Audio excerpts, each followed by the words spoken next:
seat and welcome up Miguel and Angela from Is Vida. What we do can be summarized in one sentence. We take care of missionaries to make sure that they start, stay on the field, and they finish their time on the field properly to do what God has asked them to do it to the best of their ability, and beyond that, that's what we do.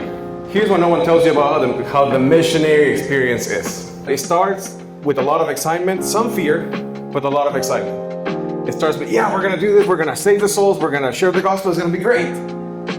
Your church supports you, your community rallies around you, it's amazing, and then you go, and some things are awesome, some things are not as awesome, but you're there in your community every day and every week, and then every month goes, how's it going? Are you okay? What do you need? But then 2 months go by, 6 months go by, and after a year, it's like, hey, I'm still here, and that starts to happen in our churches. Out of sight, out of mind. That's truly a pandemic in our churches, in the body of Christ, is how lonely and how hurtful and how empty the missionary field can be, or is, I would say. Because I know we experienced it, and that's one of the reasons why God has us doing this.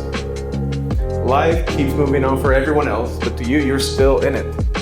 And like my wife always says, your circle of people starts getting smaller and smaller and smaller. We do training and care for missionaries. And so we currently have 4 missionaries that are actively in training with us. We have 9 global missionaries. We have people in the Asias, we have people in Central America, the Middle East, and throughout America here as well, that are receiving care from us. And so what this looks like is often just getting on a phone call and hearing what's going on in their world, loving on them, caring for them, praying with them, and continually sending them support and reminding them that people are there to pray for them, to love them, and care for them.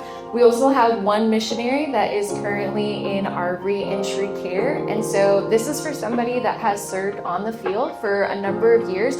They come back to their home country and it's no longer what it used to be. Your relationships have changed, your home has changed. I know for me, I was out of the country for 10 years and I came back and so much was different that I had no idea how to get things like car insurance or how to purchase a car anymore, because so much had changed in the last 10 years. And there wasn't anybody there to say, like, these are the steps we take. And so this thing is just super overwhelming when you come back into your home country, that we want to be there for those people. And so what it looks like, we get these messages that basically say, I'm desperate, I'm dying out here, I need help, and I don't know what to do. And so you can read the one here, good morning, my name is, and we took out the name. My husband, children, and I moved back to the United States after being in whatever country for 5 years.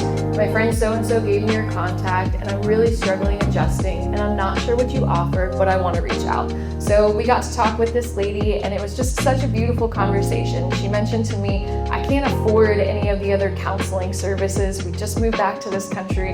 Finances are hard, and I don't know what to do, and I'm just suffering. So we had some awesome, really great conversations. We're remaining in contact. We're continuing to update each other. And then I get this message from her. Thank you so much. Taking time talking with you last week was so helpful to me. Just verbalizing things to somebody who understands.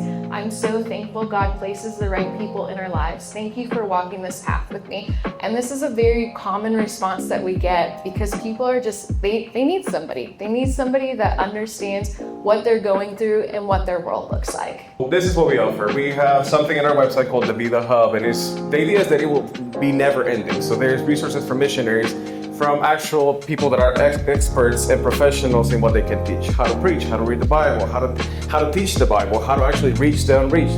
And all these resources are in video, audio, it is also worksheets, and there's also documents that they can read.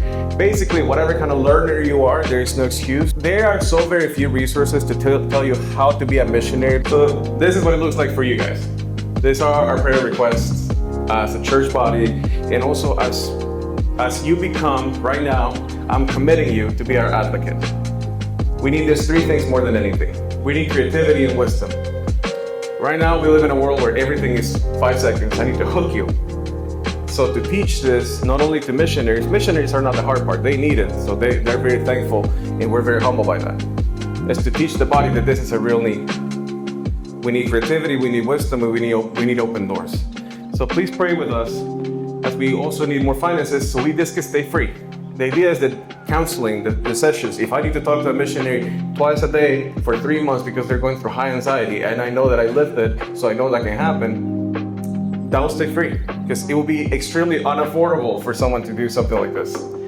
And we need greater reach. So tell your friends, tell them about this. So this is something you can do for me today. Text a missionary.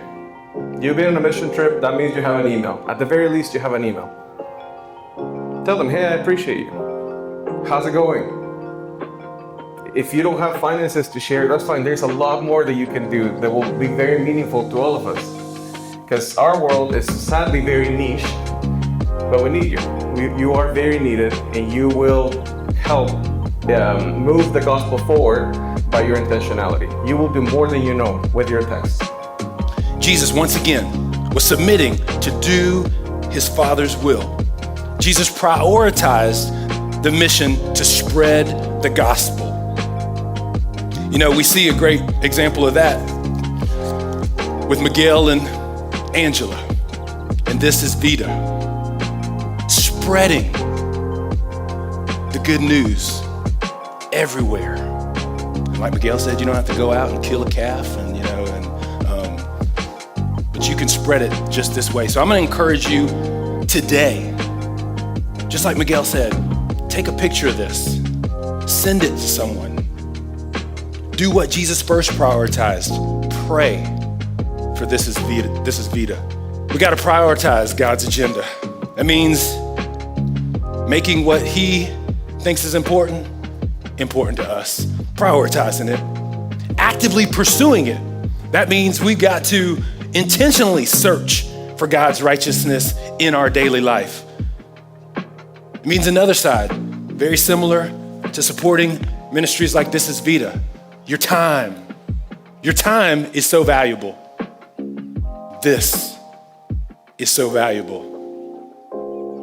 Your resources. You may know someone who knows someone who knows someone who needs to know someone.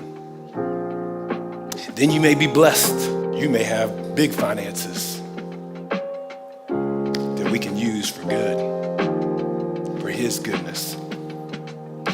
It's a mission. And when we all come together on that mission and play our part, the world can be a better place.